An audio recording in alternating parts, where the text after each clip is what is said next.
आप देख रहे हैं न्यूज बीट पारस जहांजेब के साथ। फिर जलसा, हौलनाक महंगाई और पंजाब का महाज, ये हैं वो बीट्स जिन पे बात करेंगे आज न्यूज बीट में। हुकूमत वालों, शरीफ मौसम सुन लो,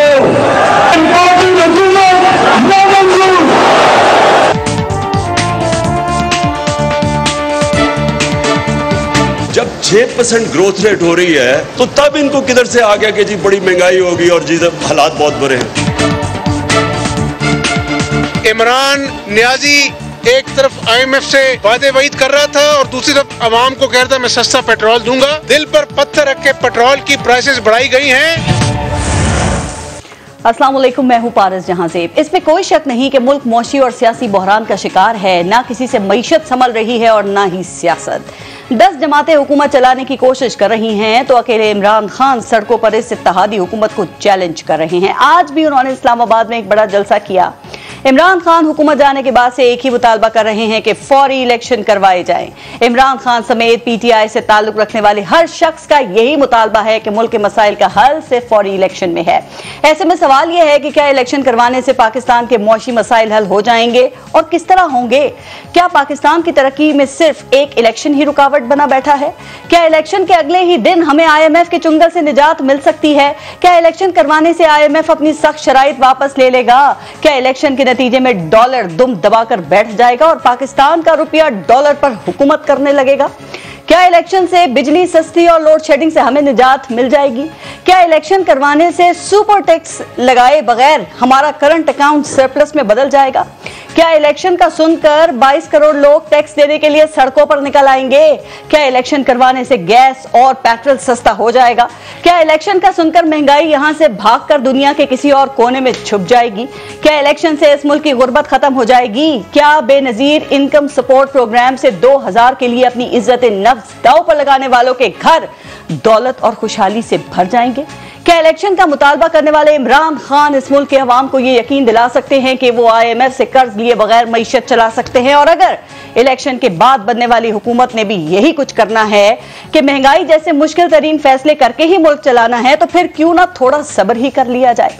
ये हुकूमत जो कर रही है इसके नताइज ही देख लिए जाएं, जो कि साल गुजरते कौन सी देर लगती है। तो क्या फौरी इलेक्शन हमारे मसाइल का हल हैं? और मरियम नवाज ने भी आज 17 जुलाई को पंजाब में होने वाले जो ज़िमनी इंतखाबात हैं 20 नशिस्तों पर, उनके हवाले से अपनी इलेक्शन कैंपेन का आगाज कर दिया है। तो प्रोग्राम में उस हवाले से भी हम बात करेंगे। और आज प्रोग्राम में हमें ज्वाइन किया है सीनियर तज्जियाकार हैं हफीजुल्लाह नियाजी साहब, सीनियर तज्जियाकार हैं अवैस तौहीद साहब और सीनियर तज्जियाकार हैं इरशाद भट्टी साहब। अस्सलाम वालेकुम, बहुत बहुत शुक्रिया आप सबका प्रोग्राम में शिरकत के लिए। पहले एक ब्रेक लेंगे, देखते रहिएगा न्यूज बीट।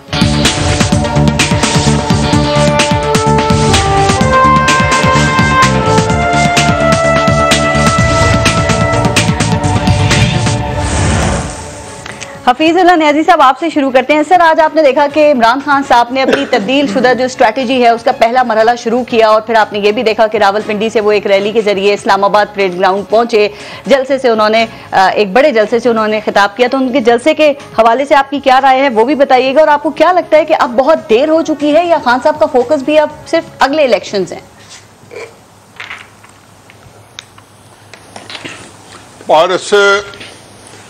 पहली बात तो यह है कि अब हमने कुछ नाम जो है उनको परमानेंट कर दिया है। जलसा बड़ा, तजिया निगार सीनियर, यानी कि मैं देखता हूँ कि छोटा जलसा कहाँ होता है और जूनियर तजिया निगार कहाँ होता है और सीनियर सियासतदान।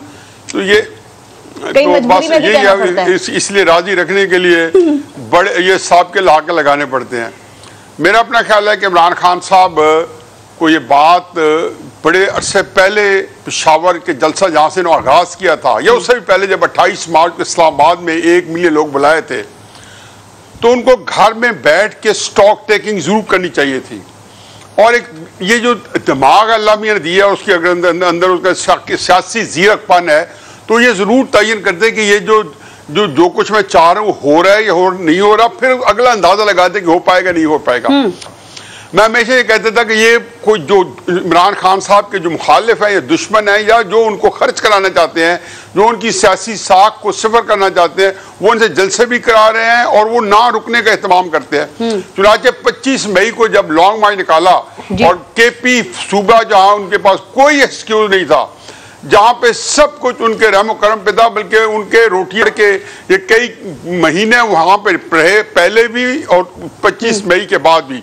जब 26 मई को इस्लामाबाद पहुंचे तो डी चौक के अंदर जब हवा दी के लोगों पहुंचो डी चौक, तो तब भी इनको अंदाजा हो जाना चाहिए था। इनके अंदर इतनी कैपेसिटी नहीं है कि ना तो वो 25 का प्लान कर सके, अभी भी आप कहेंगे कि 6 को मैं उसी की तरफ 2 अरबों में कि 6 दिन का कहा, फिर उन्होंने महंगाई पे निकाला। देखें, पहली बात तो यह है कि आपने जो खुद कहा, मैं उसका तायद करता हूं कि उनकी अपने पहले बयानिए से पे बदतमादी या उसकी जो होना चाहिए था उस बयानिए के अंदर जो कुछ उनसे निकलना चाहिए था नहीं निकला। मैं समझता हूँ ये जलसा जो है, जो आप कहते हैं किसी नए बयानी की जरूरत है, टीवी ऑडियंस देखे ना। अब ये देखेंगे, अगर उन्होंने इस बयानिए को देखा कि लोग नहीं निकले तो ज़ाहिर है और बयानी चेंज करेंगे, तो पिछला बयानिया जो है उसमें ऊपर लोगों के को जो बयान निकालने का जो उनका जो वो समझते थे निकलेंगे, नहीं निकले, उनकी बदएतमादी है। न्याय साहब, लेकिन आप ये कहते हैं या आपकी बातों से लगता है जैसे कि इमरान खान की सफ़ों के अंदर कंफ्यूजन है। आपने ये बात कही कि इमरान खान मायूस हैं। इमरान खान को तकरीर करते हुए आप देखते हैं, उनकी बॉडी लैंग्वेज को देखते हैं, आपको लगता है कि इमरान खान मायूस हैं? चलिए, वो तो आप कह रहे हैं कि उनको इस वक्त एक नए बयानिए की जरूरत है, और आज का जलसा छोटा जलसा तो नहीं था। अभी भी आप कहेंगे कि इमरान खान का बयानिया जो है वो कमजोर है, या इमरान खान जो है वो पॉपुलर नहीं है उस तरीके से, या मायूस नजर आ रहे हैं? पारस, आपका मैं आपको साइटेशन बहुत सारी दे सकता हूँ, आपका प्रोग्राम जो है लंबा हो जाएगा, या बड़ी लंबी बात होती है छोटे से काम में। लेकिन मैं ये हकीकत बता दूं कि इमरान खान साहब जो हैं वो लोगों को निकालने में नाकाम रहे हैं। मैं कुछ चीज़ें में एस्टेब्लिश हुई हैं। इमरान खान का जो बयानिया है इस वक्त, या पॉलिटिकल कैंपेन है, या जो सियासी मुहिम जो ही है, वो अकेले इस वक्त कर रहे हैं। उनके मुकाबले में दूसरा बयानिया है ही नहीं, दूसरी इंतखाबी मुहिम है ही नहीं। इमरान खान साहब 3-4 महीनों से, जब से उन्होंने जलसे शुरू किए हैं, बल्कि उससे भी पहले, और जब 10 अप्रैल के बाद जब से वो डिपोज हुए हैं, माजूल हुए हैं, या अदम एतमाद आई है, उसके बाद उन्होंने जो जब निकले बाहर, तो आपकी लग रहा है कि इलेक्शन चाहिए, तो ये कैंपेन इलेक्शन के लिए थी, और ये जो इंतखाब कहां पहुंच गई है कि आपने कहा वो काफी मायूसी का शिकार हो गए। अवैस तौहीद साहब, इमरान खान का जो आज का पावर शो था, इसे आप कैसे देखते हैं? देखिए, उन्होंने इंतखाब भी रावलपिंडी के मुकाम का किया और वहां से रैली लेके आए इस्लामाबाद परेड ग्राउंड तक। क्या आप समझते हैं कि ये एक नाकाम जलसा था? ठीक है, लाखों लोग नहीं थे, हजारों ही थे, लेकिन इससे आपको लगा इमरान खान जो है वो अनपॉपुलर लीडर है?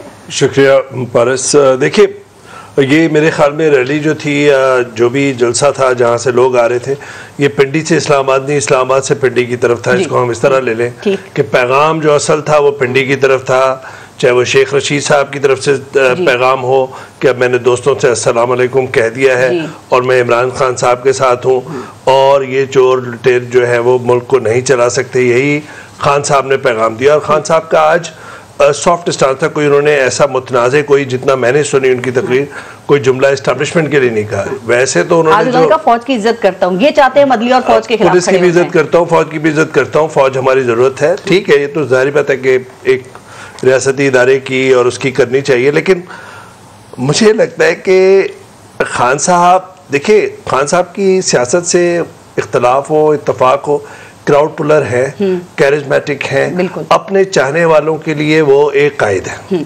मैं उनसे इख्तलाफ करता हूँ बहुत सारी सियासत में, लेकिन इसका ये मतलब नहीं कि मैं उनके जो पॉपुलर फिगर होने को या कैरिज्मेटिक फिगर होने को मैं उसको नफी करूँ, मैं ये नहीं समझता।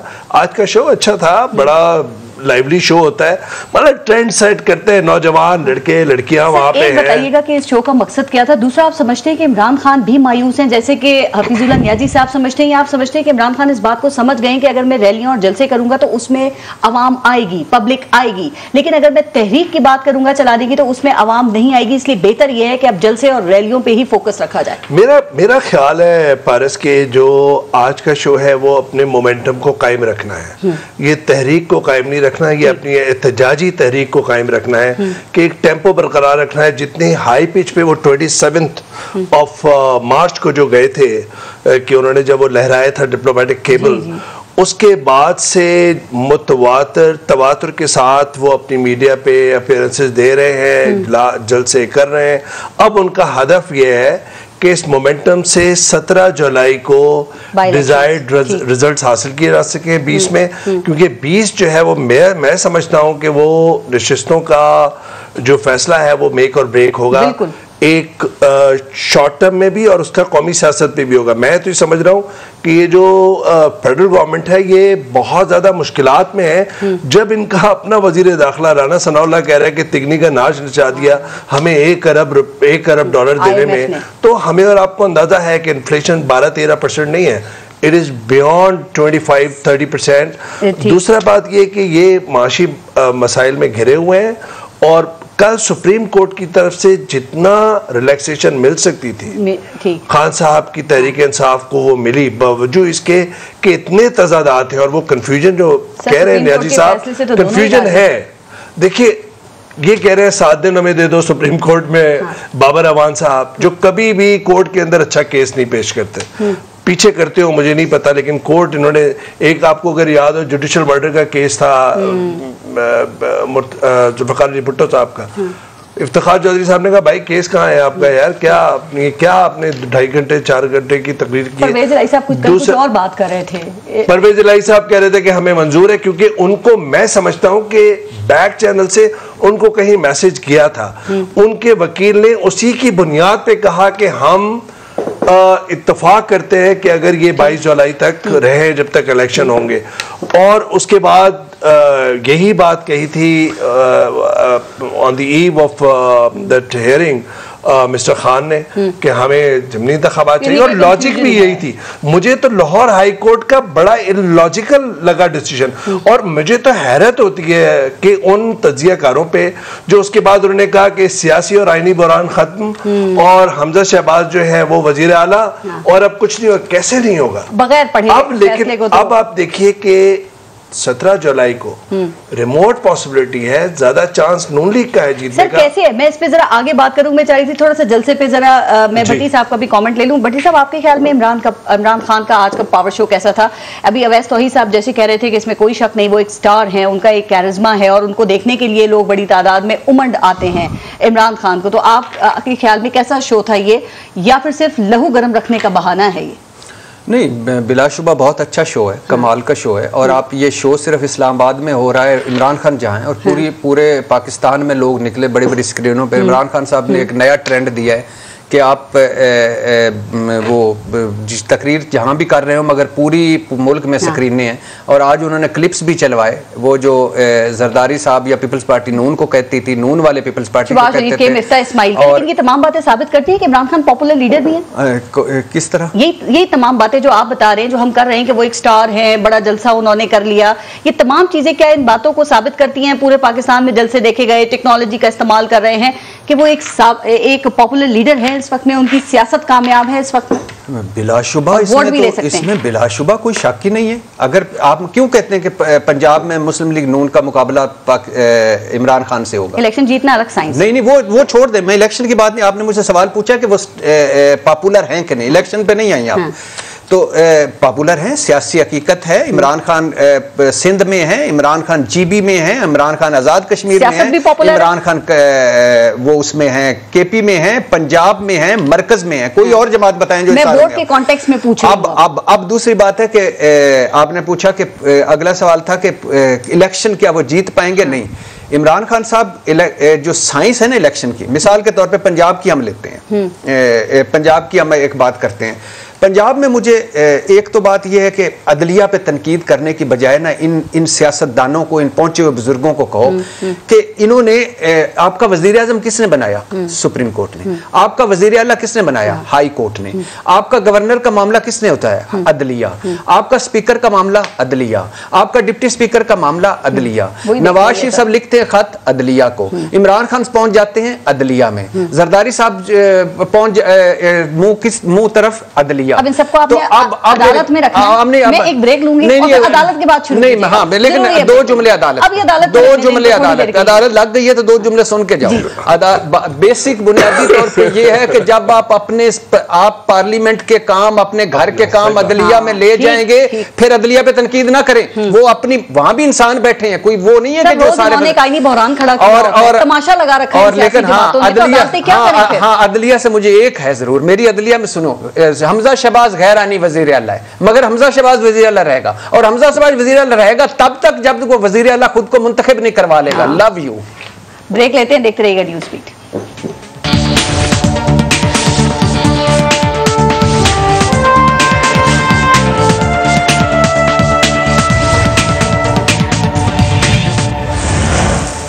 अच्छा भट्टी साहब, इससे पहले आगे बढ़ें, सिर्फ मुझे ये बता दें कि आपके ख्याल में 9 अप्रैल को इमरान खान ने एक मजबूत बयानिया दिया, 9 अप्रैल के बाद अब तक वो कोई तहरीक क्यों नहीं चला सके हैं और सिर्फ जलसों तक ही क्यों महदूद हो गए हैं? या आप समझते हैं कि तहरीक के लिए कुर्बानी देना पड़ती है, गिरफ्तारियां होती हैं, लाठी चार्ज होता है, पार्लियामेंट के अंदर और बाहर तहरीक चलानी पड़ती है और वहाँ तो मैदान खाली छोड़ा हुआ है पार्लियामेंट में खान साहब ने? क्या वजह है आपके ख्याल में? मुझे एक बताइएगा, मुस्तकबिल करीब में बेनज़ीर भुट्टो से शुरू करते हैं। बेनज़ीर भुट्टो से लेकर इमरान खान साहब तक, परवेज़ मुशर्रफ भी इसमें 8-9 साल रहे, कौन तहरीक चला पाया? वोकला तहरीक तो चली थी। मैं माजरत चाहता हूँ इस अपनी कौम में मैं भी शामिल हूँ। ये कौम आप 1000 रुपए का फी लीटर पेट्रोल कर लेना, ये तहरीक नहीं चलाएगी। हाँ, सही। ये वो एक लतीफ़ा है ना कि मारने वाले 2 बंदे कर दें सारा में देर हो जाती है, वो मैं लतीफ़ा पूरा नहीं सकता। ये जनाब मुशर्रफ ने कैसे इस्तीफा दिया था? कौन सा? वकला तहरीक के नतीजे में वकला तहरीक नहीं चली थी, वो भी तो चली थी ना। नहीं, वो एक इससे हट के एक है ये ना कहना कि नहीं मैं उसमें एक देखिएगा, उसमें देखिए उसके भी खैर आप वो वकला से पूछेंगे उस तरीके उनको क्या मिला, लेकिन वो छोड़ दीजिए। इन लोगों की क्रेडिबिलिटी कोई नहीं है। ठीक, इन लोगों की कोई एक भी बंदा, जब वो इस कौम बेचारी के पास है क्या एतबार, इसने जिस पर भी एतबार किया उसको चीट किया, और फिर कौम इतनी अल्हम्दुलिल्लाह कि मैंने 1000 रुपए, लेकिन आपकी भी क्रेडिबिलिटी नहीं, आपका आपने कहा किसी की भी नहीं है। नहीं, किसी की भी नहीं। आप साथ पिछले देख लेना उनका, अगलों का इनका भी बता देना जो भी है। अच्छा, इसमें भी कोई अच्छा नहीं, आपने एक बड़ा मजे का सवाल किया था और 5, 6, 7 उसमें आपने फिक्रे बोले थे कि इलेक्शन करवाने से क्या महंगाई खत्म हो जाएगी, क्या बेरोजगारी खत्म हो जाएगी, क्या गुर्बत खत्म हो जाएगी, क्या IMF से जान छूट जाएगी, क्या आवाम की हालत बेहतर हो जाएगी, वगैरह वगैरह। फेयर एंड फ्री इलेक्शन, मुनसफाना इलेक्शन की बात कर रहा हूं। मुनसफाना इलेक्शन वक्त की जरूरत है। क्यों? क्योंकि इलेक्शन करवाने से ये जो इस वक्त बैठे हुए बकौल इनके PDM इमरान खान को छोड़ दिए, ये जो जुर्लू ज़्यादा जाली मैंडेट है ना, इससे जान छूट जाएगी। इलेक्शन करवाने से इस बेयकीनी, मायूसी और ये जो क्रॉस फायरिंग में हमारे इदारे आए हुए हैं, हम एक दूसरे के दस्तों गिरबान है ना, ये नफरत कम हो जाएगी और मायूसी वो आगे मैं सुना, मायूसी और बेयकीनी से निकलेंगे। 3-4 जुमले। इलेक्शन करवाने से जो भी आया उसको ज्यादा एतमाद के साथ आएगा, फ्रेश मैंडेट के साथ आएगा। इलेक्शन करवाने से कुएं का मेंढक जो है ना, जो एक ही घूम रहे हैं, इमरान खान साहब का एक बयानिया, इनका एक ही IMF, उससे निकलेंगे। इलेक्शन करवाने से आवाम जो है ना मौत के कुएं से निकलेगी। कम से कम नया कसाई आएगा, नए सिरे से वो छुरी से जबा करेगा तो कुछ सुकून मिलेगा। इलेक्शन करवाने से पार्लियामेंट की बेतुकीरी खत्म हो जाएगी, जिसमें राजा रियाज है अपोजिशन लीडर है, नूर आलम PAC का चेयरमैन है, और शहबाज शरीफ जिसने राजा रियाज को टिकट देनी है वो उसका वजीर आजम है। इलेक्शन करवाने से सियासी ब्लैकमेलिंग खत्म हो जाएगी। शहबाज शरीफ कहते हैं मैं क्या करूं, जरदारी साहब का ये कहना है, जरदारी साहब कहते हैं मौलाना साहब को पूछ लें, फिर चारों पूछते हैं नवाज शरीफ साहब से पूछ लें। और आखिरी बात है, इलेक्शन करवाने से पता चलेगा कि कौन कितने पानी में है और किस एक बयानिया नून लीग का घर वगैरह वगैरह सारा। देखिए मैं ये नहीं समझता, देखिए इलेक्शन जो है ये जमहूरियत तो ऑनगोइंग प्रोसेस है, इलेक्शन क्यों करा ले अभी? मैं भी ये समझता हूँ कि हुकूमत मुश्किल के अंदर है और मखलूत हुकूमत है, कमज़ोर हुकूमत है, लेकिन क्यों करा ले, किस वजह से करा ले, कोई वजह बताए ना। खान साहब देखिए, खान साहब की हुकूमत देखिए कितनी अनसर्टेनिटी देखिए तौर पे भी और सियासी खान साहब का बयानिया जो साजिश का था, देखिए या तो मैं सिक्योरिटी एजेंसीज को अपने इदारों को मान लूँ, दोनों दफ़ा लिख के दिया है कि साजिश का लफ्ज़ नहीं है, लेकिन खान साहब मुस्तकिल साजिश का लफ्ज़ इस्तेमाल करें।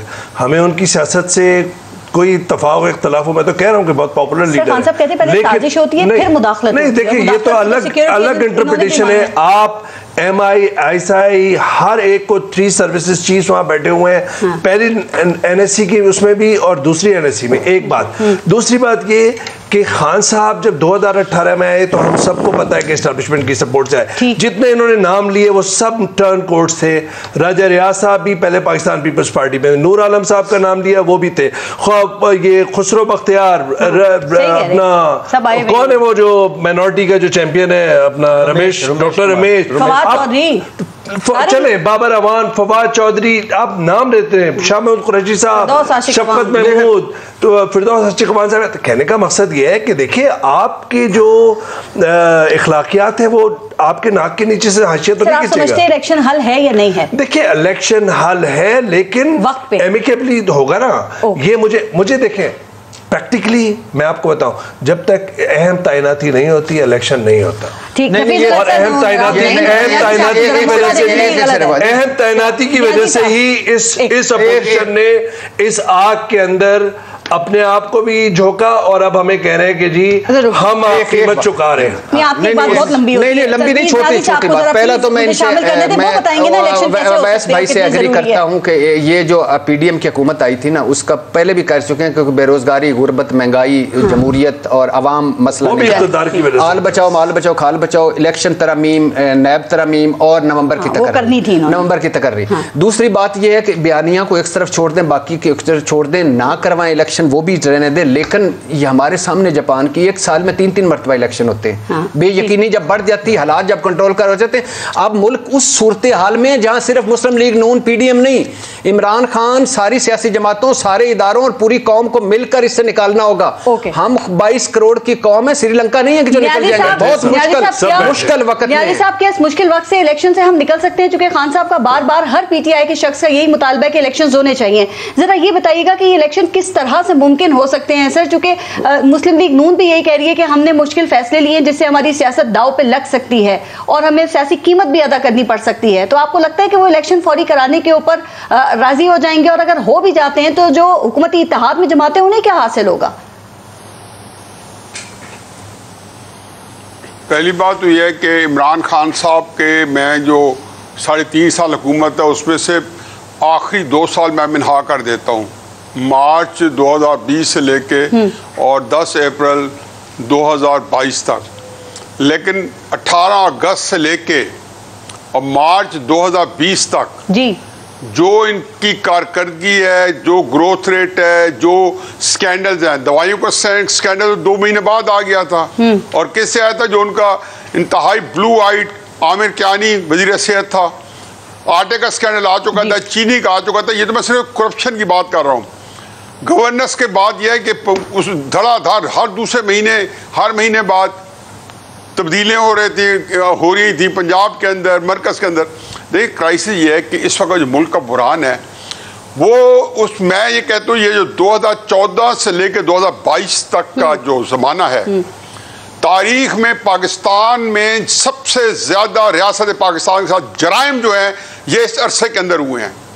2014 के अंदर वो ज़हीरुल साहब फरमा रहे हैं ना, हम इनको लाए। यानी आप देख लें लोगों की हिम्मतें देखें कि वो कहते हैं इमरान खान साहब को हम लाए क्योंकि हम दूसरी 2 कुव्वतों से मायूस हो चुके थे। मैं तो इस पाकिस्तान की अवाम इसका मैं इतना एडमायरर हूँ। अगर मैं पूरी दुनिया ना फिरी होती और 2-3 जगहों पे ख़ुसूसन वेस्ट के अंदर अमेरिकन प्रैक्टिकली इलेक्शन को करीब से या इस तरह देखा है कि कहीं साथ जो अपना ड्राफ्ट किया, तो मैं पाकिस्तानी अवाम को फिर इमरान खान साहब के 2 इलेक्शन ज़ाती तौर पे अपनी निगरानी में, मियांवाली में उसकी निगरानी की और साल बैठ के उसको देखा। मैं तो इस लोगों के, पाकिस्तान के लोगों की जो कैपेसिटी है टू जज द लीडर, चाहे इमरान को कह रहे हो या नवाज शरीफ को कह रहे हो, हकीकत यह है कि मैं दुनिया में मैंने इतनी इंटेलिजेंटली किसी कौम को वोट देते नहीं देखा।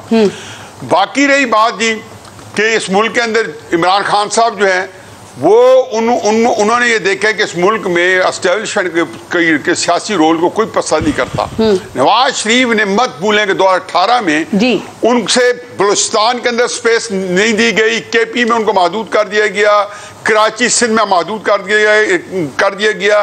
पंजाब के अंदर 20 सीटों पे, एमएनए की सीटों पे उनके कैंडिडेट्स ने उनके टिकट्स वापस किए और आखिरी मौके पे कुछ लोग डिस्क्वालीफाई हुए। 1 करोड़ 30 लाख वोटर्स को आराम मजाक नहीं है। आप इलेक्शन और वोटर्स की बात करें, मुझे थोड़ा सा टाइम कम है। ये बता दें कि 17 जुलाई को जो ज़िमनी इलेक्शंस हो रहे हैं पंजाब में 20 नशिस्तों के ऊपर, उस रात किसका पलड़ा भारी आप देख रहे हैं? मैं हकीकत है कि आज हमारा जियो पे भी शाह साहब बैठे थे, हमने डिस्कस किया है और मेरा ख्याल है कि मैंने वहां भी कहा है जी कि बहुत मुश्किल है अंदाजा करना। इसलिए मुश्किल है कि मैं अगर आप 7 दिन बाद 8 दिन बाद कहेंगी तो हो सकता है मैं कोई तयन कर लूं। इस वक्त इमरान खान साहब नहीं, लेकिन मैं आसानी से कह देता हूं ओवरऑल एक इलेक्शन कैंपेन चला रहे हैं।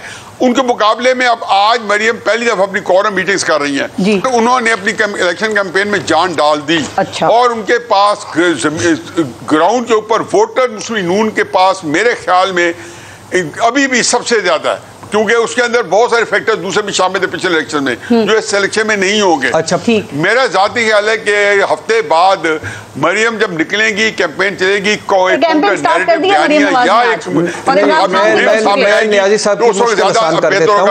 बेसिक चीज ये है कि मेरे ख्याल में इस ये मुस्लिम लीग नून के गढ़ और घड़ में इमरान खान का बयानिया और इस बड़ा एक मुकाबला होगा, मगर नून लीग बहुत आगे निकलेगी। नून लीग आगे नहीं कैसे? नंबर 1 हमजा शहबाज वजीर आला है, तमाम वसाइल तमाम इख्तियारात उनके पास। नंबर 2 मुबैना तौर पर डीपीओज को कह दिया गया है कि सीट नहीं जितवा के लाओगे तो बलूचिस्तान जाओगे। मुबैना तौर पर डीसीज की ड्यूटी लग गई है। मुबैना तौर पर सुन लीजिएगा, आरोज इलेक्शंस की ड्यूटी लगा दी। आगे सुनिए, मुबैना तौर पर आगे सुनिए कि 2,000 रुपए का 2,000 रुपए पे इसी में बिक्री थी ना, मोटरसाइकिल लाहौर में चले 2,000 रुपए हलफ लेकर लिए, वो सारे इख्तियारात। आगे चलिए, ये पता है मुस्लिम लीग नून को हमजा गिरेगा तो शहबाज शरीफ भी गिरेंगे, पंजाब रहेगा तो शहबाज शरीफ साहब भी रहेंगे। इलेक्शन की रिपोर्ट और फिर आखिरी बात, मुस्लिम लीग नून को चाहिए 9 सीटें, मुस्लिम लीग नून को चाहिए 9 सीटें, मुस्लिम लीग नून को चाहिए 9 सीटें और उनको चाहिए 15 सीटें और 15 सीटें। नहीं, मुस्लिम लीग, मैं वैसे कह रहा हूँ, मुस्लिम लीग नून को सिर्फ 9 जीतनी है, उनको 15 जीतनी है और 10 आजाद उम्मीदवार हैं। तरीके साहब की तंजीमी ढांचा कमजोर है, उस्मान गुजदार फैक्टर आप भी असर करें और वो और इलेक्शन की साइंस और आर्ट में नून लीग पहुंचे हुए बुजुर्ग लोग हैं, ये 20 लोग हैं, ये सारे मौसमी परिंदे हैं और आज इक़्तिदार से चिपटते हैं। कभी नून लीग के साथ, कभी पीटीआई के साथ। 10 इंडिपेंडेंट कैंडिडेट्स उसमें थे, सर वो भी पीटीआई में चले गए थे। बिल्कुल। अब इसके अंदर 4 कैंडिडेट्स ऐसे हैं पीटीआई में जो नून लीग के। आज बड़ी मजे की एक फिक्र है भाई के लिए भी और न्याय साहब के लिए बड़ा मजे का फिक्र है और न्याय साहब इसका जरूर जवाब देना चाहिए। मरियम नवाज साहबा ने नजीर चौहान के हल्के में जाके कहा है, नजीर चौहान तुझे एडवांस कामयाबी की मुबारक, वोट को इज्जत दो। ये मरियम नवाज सिविलियन सुप्रीमेसी, ये मरियम नवाज नहीं, नजीर चौहान कौन था? मैं सिर्फ वो कह रहा हूँ, हम कौन है वोट को इज्जत देने वाले? हम कौन है वोट मुश्किल होगा नून लीग के लिए, मुश्किल हम फारस नून लीग के लिए मुश्किल होगा बरतरी हासिल करना। नहीं, मेरा ख्याल नून लीग बहुत आसानी से इतना आसानी नहीं होगी, आसानी नहीं होगी। नहीं साहब बस 1 मिनट सर, नहीं साहब 1 मिनट सर, आसानी नहीं होगी। सुप्रीम कोर्ट की ने एक हुक्मनामा दिया है कि आप कोई ट्रांसफर पोस्टिंग नहीं करेंगे। ऐसा नहीं होगा कि यहाँ पे रडार के नीचे नहीं होगा, जो माजी में इन्होंने ट्रांसफर पोस्टिंग किए हुए हैं वजीर आला, मैं वही कह रहा हूँ। इसका फर्क पड़ता है, सियासी फर्क भी पड़ता है, लेकिन अगर लाहौर हाई कोर्ट का डिसीजन इंप्लीमेंट हो जाता और वहां पे ताज पहना दिया जाता है, इस वक्त तो 10 रोज के वजीर आला है सर, लेकिन क्या आप ये मानते हैं कि जो इस हल्के के लोग हैं उनका अपना वोट है? देखिए उनका अपना ज्यादा वोट, और जब वो पीटीआई में थे पीटीआई का वोट शामिल हुआ, वो जीत गए। अब उनका अपना वोट और मैं किस बुनियाद पे कह रहा हूँ, मैं किस बुनियाद पे कह रहा हूँ पारस, देखिए I am not an expert on Punjab politics, Niazi साहब ज्यादा बेहतर जानते होंगे, खुद भट्टी साहब ज्यादा जानते होंगे। देखिए उन लोगों को टिकट्स इन्होंने दिए जो पीटीआई के साथ थे नून लीग ने, इनके वर्कर्स, हार्डकोर वर्कर्स और सपोर्टर्स कैसे डाइजेस्ट कर लेंगे? सब नाराज हैं इनसे। तो वही तो मैं कह रहा हूँ, मुश्किल होगा नून लीग के लिए। महंगाई देखें आप, कितनी महंगाई है।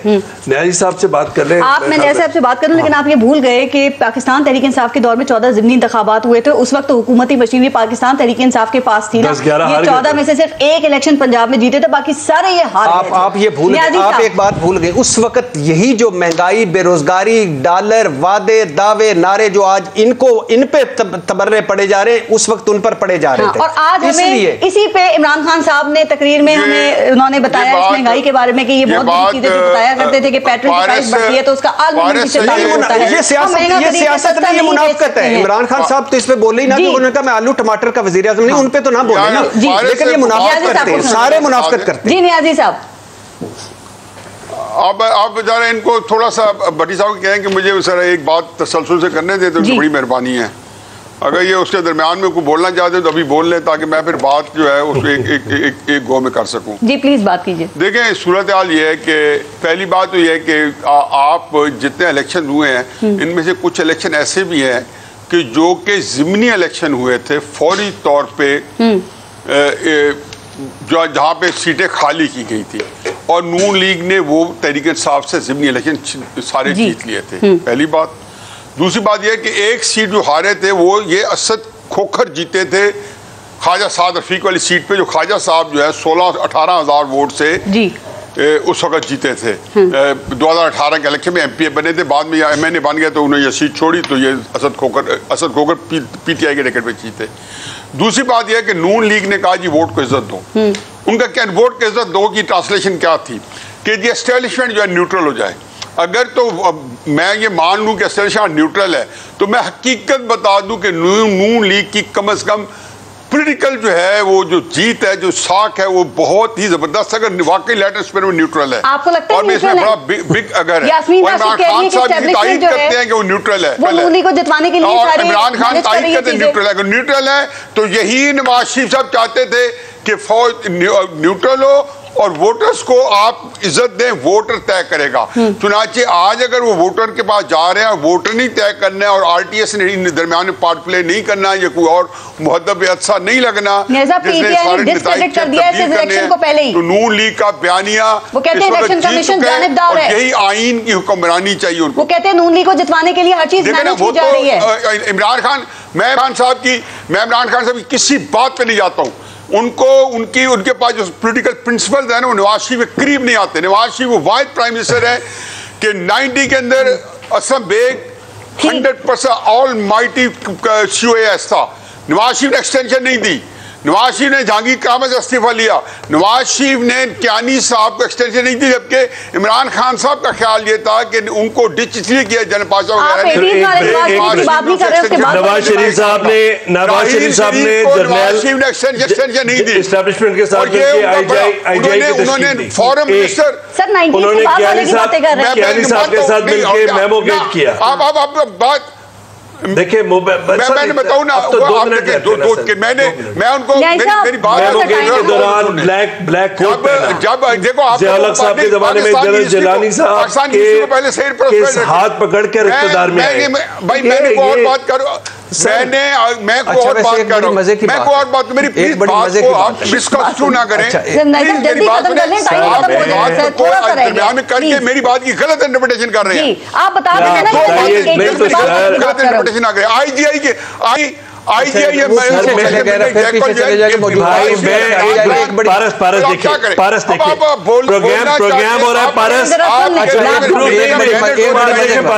प्रोग्राम हो रहा है गुरु राजनेश का कोई आवाज नहीं हो रहा, कोई भाषण नहीं हो रहा। आप जवाब ले लें, आप जवाब ले लें, आप जवाब ले लें, आप गलत तरीके से वाक़यात को बिल्कुल सही कह रहे हैं। अच्छा नहीं, मैं आपकी बात सुनिए कैसे बनाई थी मैं आईजीआई मुझे भी पता है, मुझे भी पता है सर कैसे बनाई है, और मुझे ये भी पता है कि movement for restoration of judiciary किसने बनाई है। मुझे पता है, छोड़ दे। आपको बहुत पता होगा, आप सियासी कारकुन रहे ना, आप सियासी कारकुन रहे, आप इमरान खान साहब के लिए कन्वेंशन करते रहे, आज आप उनके खिलाफ लड़ रहे हैं। मैं आपसे बहस नहीं कर रहा है सब। No please don't argue with me. किसके लिए मैं आपसे कह रहा हूँ कि किसके लिए कोई दूध में धुला हुआ नहीं है। मैं ये आप जो मैं आपसे ये कह रहा हूँ, नवाज शरीफ साहब की जो तारीफें और खिलाफें मिला रहे हैं न्याज साहब, मैं उसको काउंटर कर रहा हूँ सिर्फ। मैं सही रेफरेंस कर रहा हूँ। खुर्रम दस्तगीर साहब के घर के ऊपर मूवमेंट फॉर रिस्टोरेशन जुडिशरी का फोन किया,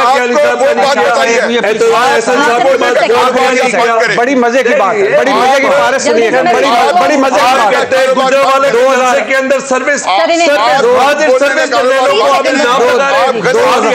2018 2022 बड़ी मजे की चीज है। उस वक्त 2000 करे जो झूठ बोलते हैं, जो आप अपना आर्गुमेंट सुन रहे हैं, आप ही तो सुने ना नियाज़ी साहब। तारीख झूठ नहीं बोलती, जो हकायक शुरू के मैं एक बात कर रहा हूँ और मेरी बात को वो मेरी बात की तफसील टाइम थोड़ा कम है, मैंने कहा जल्दी जल्दी सबका आर्गुमेंट आ दे।